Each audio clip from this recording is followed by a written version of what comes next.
જીવનમાં કોઈ એવી વાત ઉતરી જાય તો જીવન સુખમય બની જાય છે.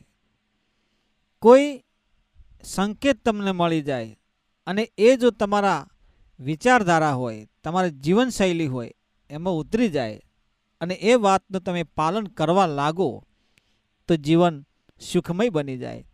તમારા જીવનમાં સુખની 100% નહીં પણ 1000%થી પણ વધારે તમારા જીવનમાં સુખની પ્રાપ્તિ થાય છે. આવું તમે ધારો તો થઈ શકે.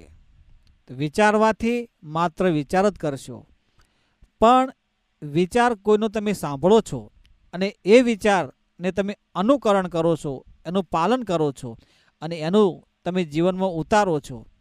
જે વલણ હોય, જે ધ્યેય હોય, જે તમારો લક્ષ્ય હોય, જે તમારે મેળવવું છે તે અનુસંધાનમાં તમારે કામ કરવું પડે. એને નિયમોનું પાલન અનુસાર તમે જે કામ, કાર્ય, કર્મ કરશો તો તમને 100% સુખની પ્રાપ્તિ થશે. પણ મિત્રો, જ્યારે કોઈ વસ્તુને પ્રાપ્ત કરવી છે, મેળવવું છે, તો એને જાણવી પડે, એને ઓળખવી પડે, એના નિયમોને ઓળખવા પડે. અધૂરું કામ, અધૂરું જ્ઞાન, અધૂરી વાતો ક્યારેય તમને સુખની પ્રાપ્તિ નહીં થાય. તો આ વિડીયો તમે પૂરો સાંભળજો કે આ વિડીયોમાં હું તમને શું કહેવા માગું છું કે જે વાતથી તમારા ઘરમાં સુખ આવે, તમારી પેઢી સુખમય બની જાય, તમારા બાળકો ભવિષ્યની ચિંતા ન કરે અને એમના ઘડતર, એમના જીવતર અને એમનું તમારી પાછલી પેઢી સુખી થાય, એ માટે તમે અને તમારા પરિવારજનો બાળકો માટે કંઈક કરો અને એમની પેઢી સુખી થાય, એવા વિચારધારાથી આ વિડીયો આપણે બનાવ્યો છે. તો આ વાતથી તમે કાયમ યાદ રાખજો કે ભલું કરવાથી જ ભલું થાય, કોઈનું સારું કરવાથી જ આપણું ઘરનું સારું થાય. એટલા માટે તમે હોય કે ચાહે હું કેમ પણ ન હોઉં, પણ કર્મ વિના ફળ મળતું નથી. જેવું તમારું કર્મ એવી તમારી વિચારધારા, અને જે વિચારધારા હોય એવા તમારા જીવનમાં તમારી જીવન ચરિત્ર હોય, અને જેવું તમારું જીવન ચરિત્ર હોય એવા તમારા સંસ્કારો હોય, અને એ સંસ્કાર થકી તમારા લાયકાત બંધાય. તમારી લાયકાત શાનાથી બંધાય? તમારા કામથી, એટલે કે કર્મથી.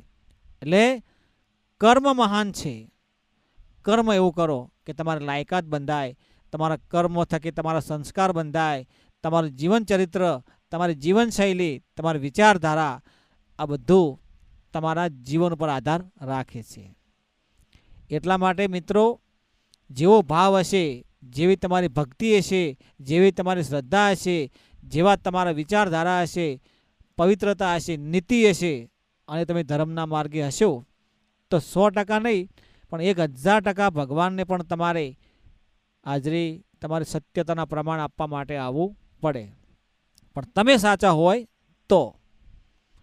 હાથમાં માળા અને પેટમાં હોળા, કપાળમાં મોટા મોટા ચાંદલા અને ગળામાં મોટી મોટી માળા, કોઈ એવા વસ્ત્રો ધારણ કરવાથી ક્યારેય કોઈને ભગવાન મળ્યા નથી કે મળવાના પણ નથી.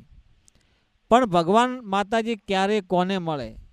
કે જેના હૃદયમાં સાચો ભાવ હોય અને પવિત્ર ભાવ હોય, નિસ્વાર્થ ભક્તિ હોય, જન કલ્યાણ માટે જેનો ઉદ્દેશ્ય હોય, સ્વાર્થ વગર, એને પરમ કૃપાળુ પરમાત્મા 1000% નહીં પણ લાખો વંદનવાર એ ભક્તને ઉગારે છે.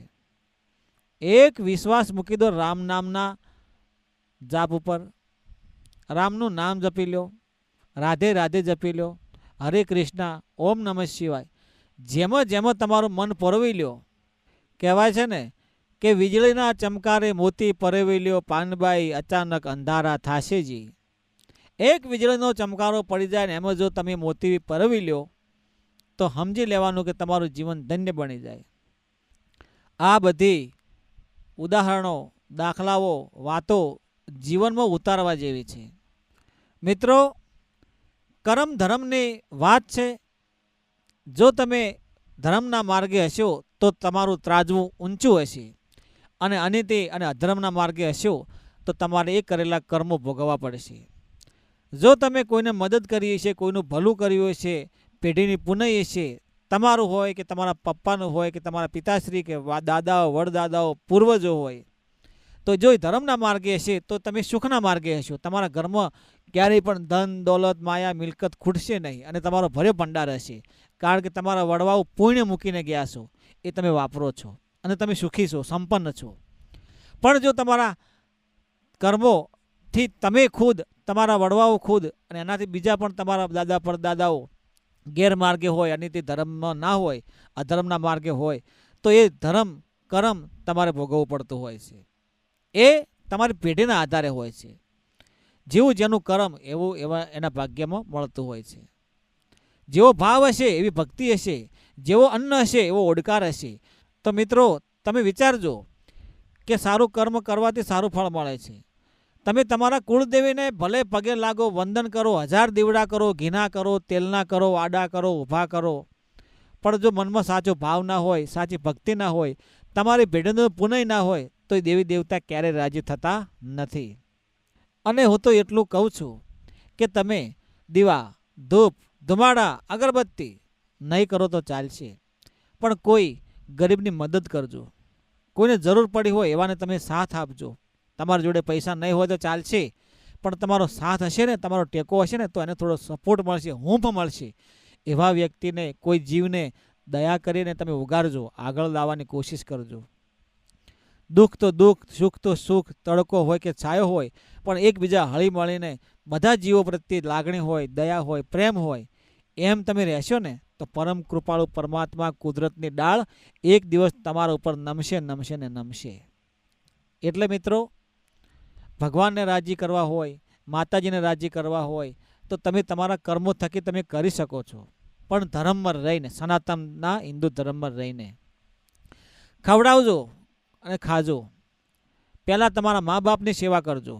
જો ઉમરાવાળી રાજી હશે ને તો ડુંગરાવાળી રાજી થશે.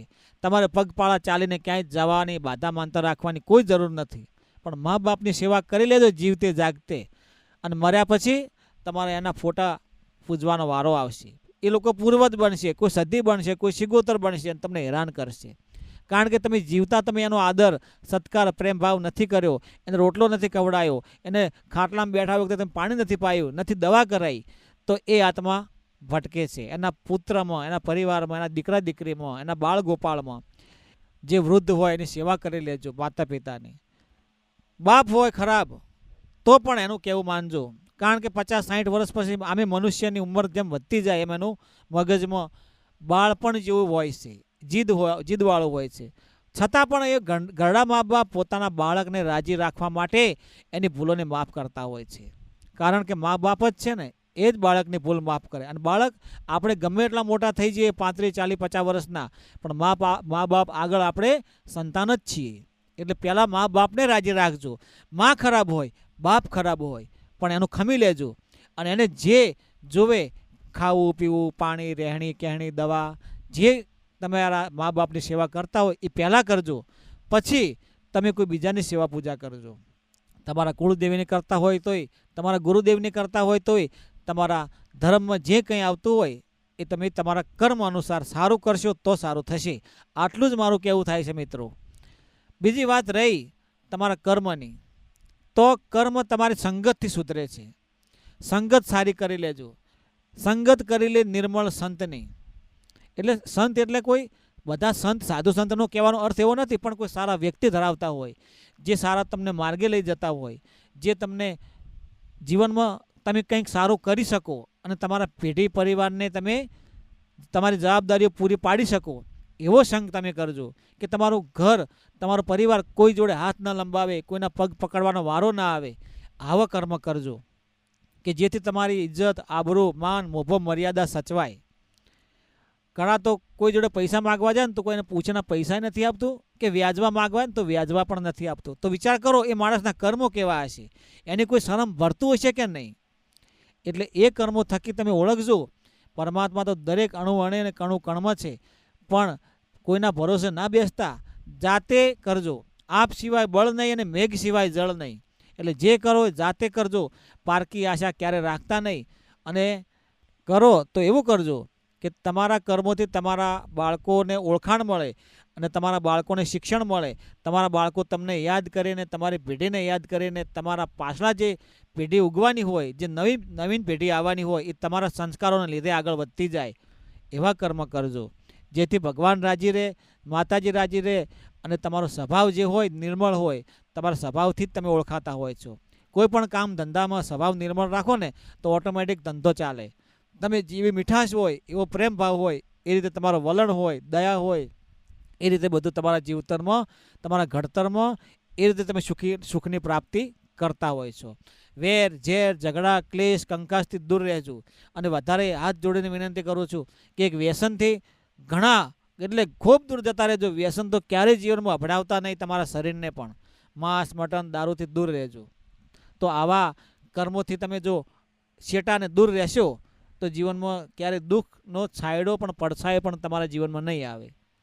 સારા કર્મોથી સારું ફળ પ્રાપ્ત થાય છે એટલું હું કહેવા માગું છું. વ્યસનથી દૂર રહેજો અને ભણતર શિક્ષણમાં આગળ રહેજો. જય ગુરુદેવ, જય મા.